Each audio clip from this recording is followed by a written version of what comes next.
কি বেচো এডি? ডিম হ্যাঁ আরে কমনি জুড়ে গো ডিম বেশি মামা ডিম বেশি খায় না মা খায় না হ্যাঁ হেলা মামা হইছে কি তোমার কই लेकिन ये साला कर क्या रहा है यहाँ पे? সাপের ডিম পাওয়া যাবে না হ্যাঁ সাপের ডিম না না না না মানে আমি কালকের আগের দিন বুঝছো ডাক্তারের কাছে গেছিলাম হুম মাথায় আর কি ব্রেন সব ব্রেন ভালো করার লিগা পরে বলে ওই যে সাপের ডিম ফ্রাই করে খাইতে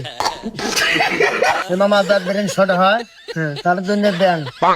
কি ব্যাং বোঝেন ব্যাং ব্যাগ হ্যাঁ হ্যাঁ ওই যে তার বাইরে যেটা পানির মধ্যে থাকে কি খায় হ্যাঁ, ওটা ভালো করে মাংস ওটার মাংস খায় এটা কি সাপের ডিম নাকি ওয়েল বাগের ডিম হ্যাঁ কাকা? ওয়েল বাগের ডিম কিন্তু সাপের ডিম আমি ইউটিউবে দেখছিলাম বুঝছেন এই যে দাগান এদিকে এই যে এতটুকু